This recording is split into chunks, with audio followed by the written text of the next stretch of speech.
My freeloading sister treats our family dinners like an all-you-can-eat buffet, so we finally taught her an expensive lesson at a fancy restaurant. I have this weekly tradition with my family. Every Sunday, we get together at my parents' house for dinner. It started as a casual thing, just us siblings and our parents catching up, but over time, it became an established tradition. The unspoken rule has always been the same: everybody contributes. Whether it's buying groceries, cooking, bringing drinks, or even just offering to help clean up afterward, everyone does something. That's how we keep things fair. That's how we keep things running smoothly. And for the most part, it works, except for one person. Let's talk about my sister Jane. Jane is 28 years old, a fully grown adult woman who, by some miracle, has managed to sustain herself on the sheer generosity of our parents and an ungodly amount of sugar. I'm talking 4-pound bags of Sour Patch Kids, Costco-sized boxes of fruit snacks, entire bags of Halloween candy inhaled in record time. I've never once seen this woman consume a vegetable, but that's not the problem. The problem is that for the entire time she's been part of this tradition, she has never, not once, bought, cooked, or contributed in any meaningful way to our Sunday dinners.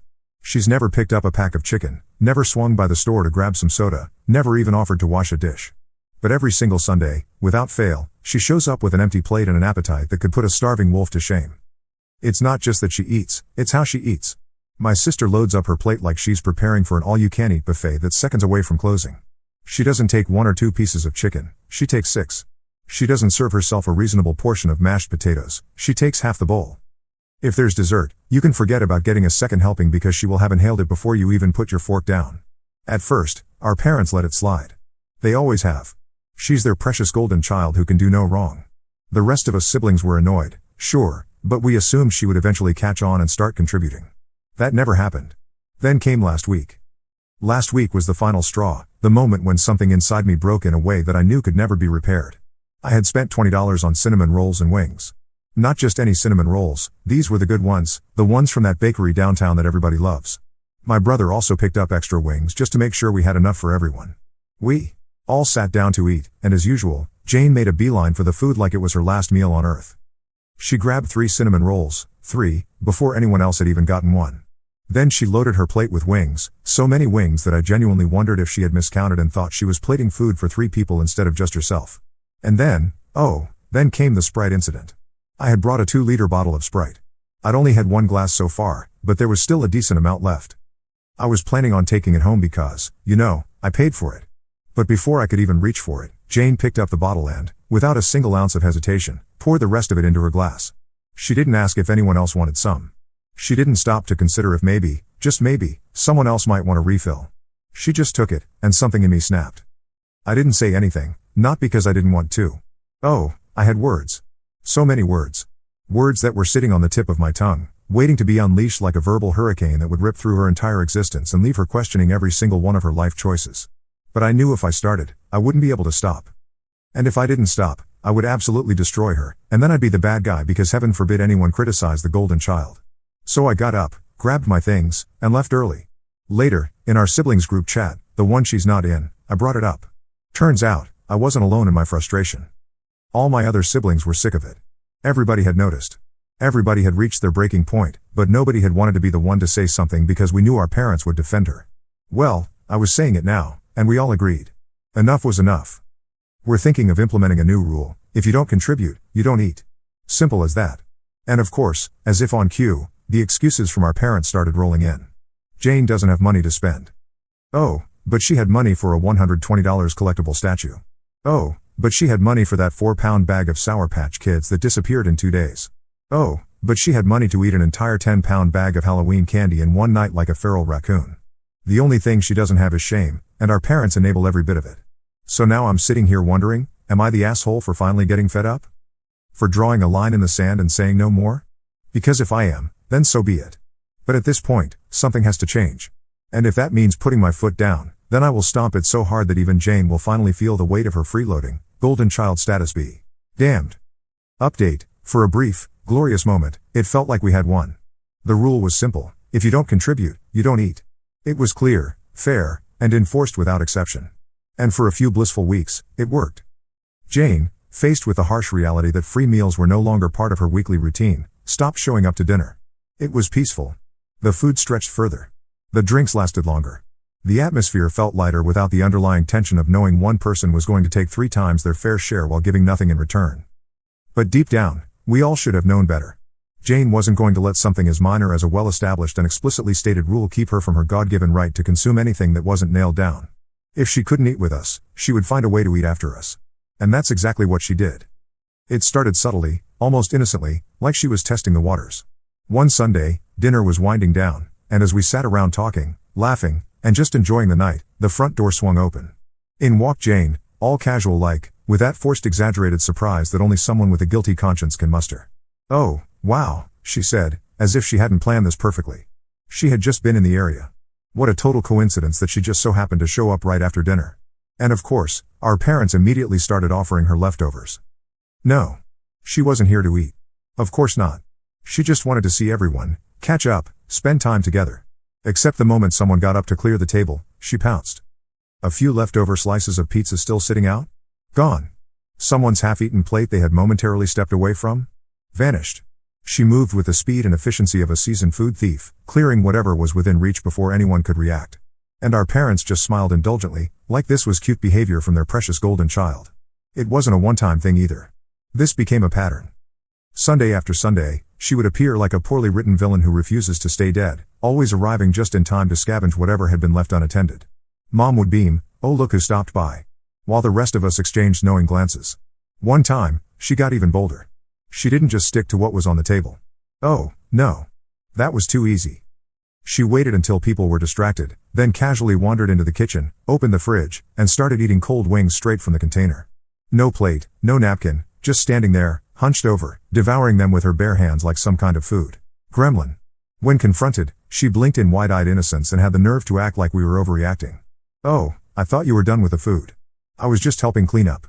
And of course, Mom jumped to her defense, "She's just hungry, leave her alone."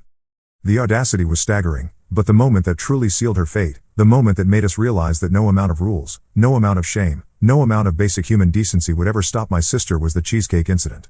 My brother had brought a cheesecake, not just any cheesecake. This was a fancy, expensive, bakery-made cheesecake that he had specifically mentioned wanting to save for later. He had cut one slice for himself and carefully put the rest in the fridge, clearly labeled so there would be no confusion. That didn't matter to Jane. At some point during the night, when everyone was scattered in different rooms, when the conversations had broken into smaller groups, when people were comfortable, relaxed, unsuspecting, she struck. She waited until my brother stepped away to use the bathroom. Then with all the stealth and precision of a seasoned criminal, she slipped into the kitchen, opened the fridge, and helped herself. Not to a slice, not to some of it, to all of it. By the time the rightful owner of the cheesecake returned, it was too late. The fridge door was slightly ajar. The empty container sat in the sink, the only remaining evidence of the crime. And Jane? She was back in the living room, casually licking her fork, looking perfectly content, as if she had done absolutely nothing wrong. That was it. The siblings group chat that night was a war zone. The frustration had reached new levels. No amount of talking to her, no amount of setting boundaries, no amount of anything was going to make our sister stop. She had no shame, no self-awareness, no regard for anyone but herself. The rule had only forced her to adapt, to become more creative in her mooching, but the problem remained the same. It was time for a different approach. If she wanted to act like this, if she wanted to treat our gatherings like her own personal buffet, if she was going to ignore every attempt at getting her to act like a decent human being, then she was finally going to face some consequences, parents' favorite or not. We came up with a plan. Update 2. A week later, we decided it was time to execute the plan. Jane had spent too long feasting off the kindness, or rather, the sheer reluctance to cause a scene, of others. No rule, no confrontation, no ounce of shame had ever stopped her before. She had wriggled out of every previous attempt to hold her accountable, evolving her mooching tactics like some kind of freeloading Pokemon. Our parents' constant defense of her behavior had only made it worse. The fridge raids, the leftover heists, the blatant and unapologetic consumption of food that wasn't hers, all of it had gone on for too long. It was time to hit her where it hurt, her wallet. The setup was simple, methodical, airtight. We invited her out to a nice restaurant, a place we all loved. One that had been a family favorite for years. It was the kind of place where the food was excellent, the service top tier, and most importantly, the prices high enough to make even the most reckless spender pause before ordering. It was exactly the kind of place where her usual freeloading tactics would backfire in a way she couldn't easily worm her way out of, and this time, Mom and Dad wouldn't be there to bail her out. The moment the invitation was extended, she was in. Her excitement practically radiated through the phone. She confirmed immediately, no hesitation, no questions asked. There was no "oh, I might be busy," no feigned reluctance to make it seem like she was doing us a favor by showing up. She was ready. That should have been our first warning sign. She was already planning to treat this like her own personal feast. When we arrived, the moment we sat down, Jane went straight into what could only be described as a predatory state. She picked up the menu and flipped through it with the kind of focus and intensity most people reserve for studying for an important exam. She wasn't just glancing at it, not just browsing. She was analyzing, calculating, strategizing. Her eyes darted from item to item, weighing her options, assessing her prey. While the rest of us picked reasonable choices, an entree, maybe a shared appetizer, she went all out with the confidence of a woman who had already decided she wasn't the one paying. Free appetizers for herself, not to share, a massive entree that cost more than some people's entire meal. And as if that wasn't enough, she tacked on dessert without hesitation, as if she had just unlocked a bonus round in her personal eating challenge. She barely looked up, too engrossed in her own gluttonous planning to engage in any pre-dinner conversation. The only time she acknowledged me was when she casually turned mid-menu study session and said, "I've been craving steak all week. Glad you guys picked this place." Oh, we were so glad too. The food arrived, and as always, we siblings settled into the easy rhythm of good conversation and great food. We laughed, we talked, we enjoyed ourselves. The atmosphere was light, relaxed, and filled with the kind of genuine camaraderie that made these dinners such a staple in our lives, when our parents and Jane weren't around to ruin it. Jane, meanwhile, was in a completely different world. While everyone else balanced eating with talking, she was singularly focused, hunched over her plate, plowing through her meal with the urgency of someone who believed the apocalypse was seconds away. She barely spoke, barely looked up, barely acknowledged anything beyond the next bite. Every few minutes, she would shift her attention to her secondary targets, her appetizers, grabbing bites in between mouthfuls of steak like someone determined to set some kind of record. It was a performance, a spectacle. She was eating like someone who thought she had just won the lottery and was afraid the money might disappear before she got to spend it all. And then the moment we had been waiting for finally arrived. The check landed on the table. That was when Jane made her move. It was smooth, practiced, almost impressive in its sheer audacity. Without missing a beat, she stood up. No reaching for her wallet. No moment of hesitation. No attempt to even pretend like she was considering paying her share. Just a quick, effortless, "All right, I'll see you guys later," as if she had just wrapped up a casual business meeting and was off to another engagement. It was seamless, a well-rehearsed act. She had done this before. It was clear she expected this to go like it always had, that someone, anyone would step up and cover her portion just like our parents always did, just to avoid the awkwardness of calling her out. That we would once again collectively sigh, exchange silent glances of frustration, and reluctantly divide up her cost among ourselves. That she would get away with it just as she always had, slipping out before the reality of the bill could catch up to her. But this time, we were prepared. Our oldest brother stopped her before she could take a single step. "Hey, Jane, hold on," he said firmly, the kind of tone we never got to use when our parents were around to defend her. "We're all paying for what we ordered." She blinked, processing the words like they had just been spoken in an alien language. "What?" The check was slid towards her, the absurdly high number next to her order clearly visible. "We each pay for our own meal," I repeated, making sure there was no room for misunderstanding. "So your total is," I pointed at the number, letting the weight of it sink in. Her face paled. The transformation was immediate. The confident, smug, full-stomach satisfaction vanished in an instant.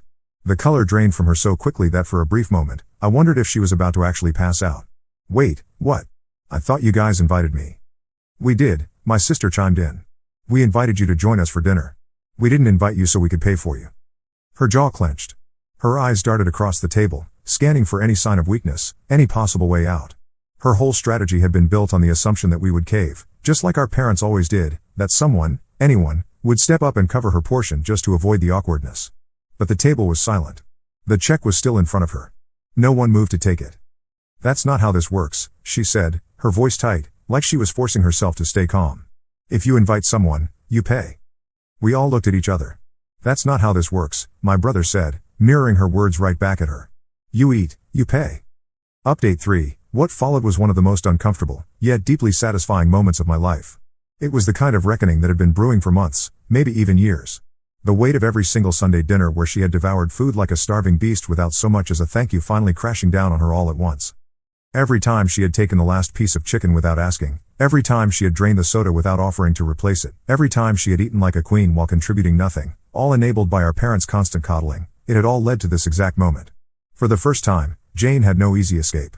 No well-timed call to mommy and daddy to bail her out. No half-hearted excuse that people would sigh about later but ultimately let slide. She was caught, tangled in her own greed, and the realization of that was plain as day on her face. Her usual smug confidence, the kind that came from being the golden child who never had to face consequences, evaporated in an instant, replaced by a flicker of something dangerously close to panic. The moment it became obvious that no one was reaching for her bill, that no one was going to swoop in and save her like our parents always did, she went into survival mode. The transition was seamless, almost mechanical, like someone who had rehearsed every possible escape route for situations just like this. Her first play was an old classic, one she had probably used a dozen times before with our parents. She didn't bring her wallet. It was almost impressive, really, the way she said it with such smooth certainty, as if this was the most normal thing in the world. Like this was just an unfortunate accident, a minor inconvenience that we, as her siblings, would naturally understand. There was no shame, no hesitation, no indication that she expected anything other than the usual response, someone groaning, rolling their eyes, then begrudgingly offering to cover her just this once. But this time, the group was ready. Our brother immediately offered to drive her home so she could grab it. The silence that followed was deafening. For the first time, she had no immediate response, no quick retort, no easy escape. The trap had already closed around her before she even realized it was there.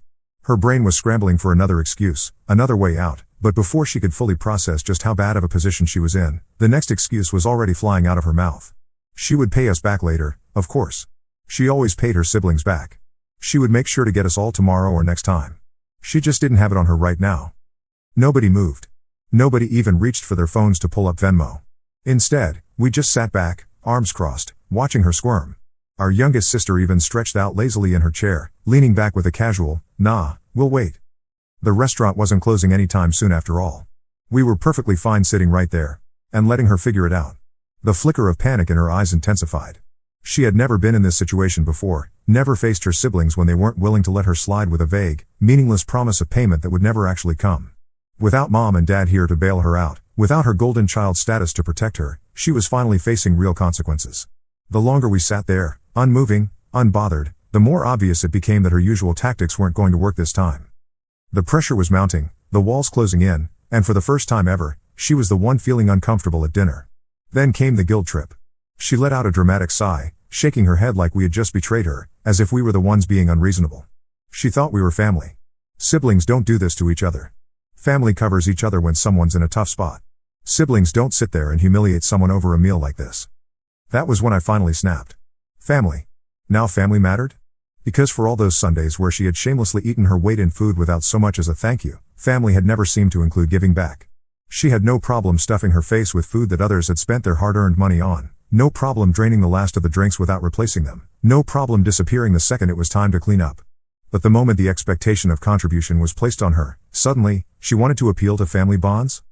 The shift in her demeanor was immediate. She knew, in that instant, that there was nothing left to say, no footing to stand on, no argument she could twist into making herself the victim, not without mom and dad here to back her up. The truth was too blatant, too undeniable, too overwhelming to talk her way out of. Her shoulders sagged, her entire posture slumping in defeat, and after what felt like an eternity of silence, she finally reached into her purse. And just like that, there it was, her wallet. The sheer speed with which she had previously claimed to have forgotten it at home made the reveal almost comical. It was like watching a magician pull a rabbit out of a hat, except instead of gasps of wonder, it was just a table full of unimpressed, deeply vindicated siblings watching her dig out a wad of cash. Without a word, she peeled off the bills, sliding them onto the table with a visible grimace. Her jaw clenched so tightly, I thought she might actually crack a tooth. It was painful to watch.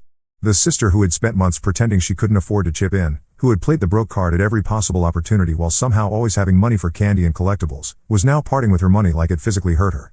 And maybe it did hurt, not just the spending itself, but the loss of control, the sudden realization that the system she had spent so long exploiting had finally turned against her. The entire table sat in stunned silence, watching as she finally paid her own way. And then just when we thought the night was over, when it seemed like justice had been served and we could all move on, our youngest sister leaned forward with a smirk and dropped the final bombshell. Since we were on the topic of paying for things, it seemed like the perfect time to discuss all those meals she owed us for. The reaction was instant. Jane's entire body tensed, her fingers curling around her wallet like it might somehow shield her from the inevitable.